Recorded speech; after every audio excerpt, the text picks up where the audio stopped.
যারা নিয়মিত পর্নোগ্রাফি দেখেন এবং হস্তমৈথুন করেন তাদের উদ্দেশ্যে আজকে 5টা উপদেশ দিতে চাই। বর্তমান সময়ে ক্যান্সার হলে আপনার বাঁচার সম্ভাবনা আছে, কিন্তু যারা পর্নোগ্রাফিতে এডিক্টেড, যারা নিয়মিত পর্নোগ্রাফি দেখে, এদের বাঁচার কোনো সুযোগ নাই।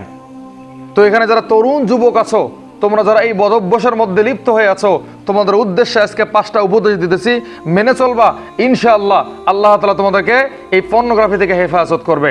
1 নাম্বার উপদেশ তোমাদের জন্য হচ্ছে, তোমরা কখনো একা থাকবা না। যখন কোনো যুবক একা থাকে তখন শয়তান তাকে ওয়াসওয়াসা দিতে থাকে এবং এই পর্নোগ্রাফির সাইটগুলো ভিজিট করতে তাকে বাধ্য করে।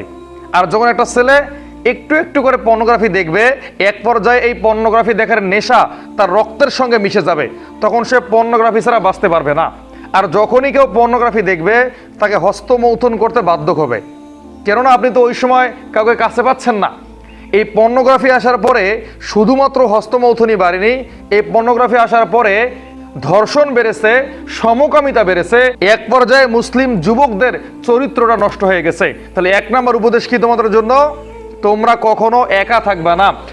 2 নাম্বারে তোমাদের যে কাজটা করতে হবে সেটা হচ্ছে, তোমরা একটা সময় নির্ণয় করবা যে কোন সময়টাতে তুমি পর্নোগ্রাফি দেখো। তুমি যদি খেয়াল করো যে রাত্রে বিশেষ করে 9টা-10টার মধ্যে তুমি পর্নোগ্রাফি দেখো, তাহলে ওই সময় তুমি চেষ্টা করবা অন্য একটা কাজে এই সময়টা ব্যয় করার জন্য। তুমি একটু রাত্রে তোমার পরিবারের সঙ্গে সময় দিলা, বন্ধু বান্ধবদের সঙ্গে আড্ডা দিলা, মাগরিবের পরে বা এশার পরে শুয়ে পড়বেন না। যারা মাগরিবের পরে এবং এশার পরে ঘর থেকে বের হয় না, বুঝতে হবে এদের পর্নোগ্রাফির রোগ আছে। এই জন্য তোমাদেরকে বলবো, তোমরা যারা পর্নোগ্রাফি দেখতেছো ওই সময়টা সিলেক্ট করবা যে কোন সময় তুমি এই পাপ কাজটা করো। যদি দেখো রাতের বেলা করো, তাহলে রাতের বেলা একা থাকবে না, বা যে সময়টাতে তুমি এই কাজটা করো ওই সময়টা কোনো একটা অন্য কাজে ব্যয় করে দিবা, তাহলে দেখবা যে তোমরা আর পর্নোগ্রাফি দেখতেছো না। 3 নাম্বার হচ্ছে, উত্তেজক কোনো ভিডিও দেখবে না। শয়তান কিন্তু প্রথমে সরাসরি পর্নোগ্রাফি দেখতে বলে না। আপনি প্রথমে ফেসবুকে একটা ভিডিও দেখছেন, একটু আপনার চাহিদা চলে আসলো, আর একটু গভীরে গেলেন, আর একটু চাহিদা আসলো, এক পর্যায়ে পর্নোগ্রাফির সাইটগুলো ভিজিট করতে আপনাকে বাধ্য করতেছে।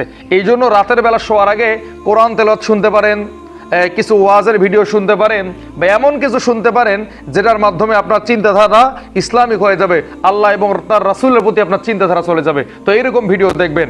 4 নাম্বারে হচ্ছে, নিজের শরীরকে নিয়ে একটু চিন্তা করবেন।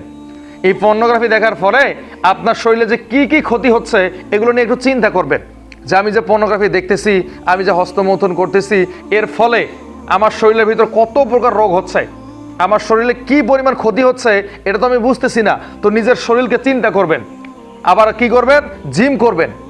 চিন্তা করবেন যে আমি একটা জিম করব, আমার বডিটাকে স্ট্রং বানাবো, তাহলে দেখবেন যে আপনি আর পর্নোগ্রাফি দেখতেছেন না।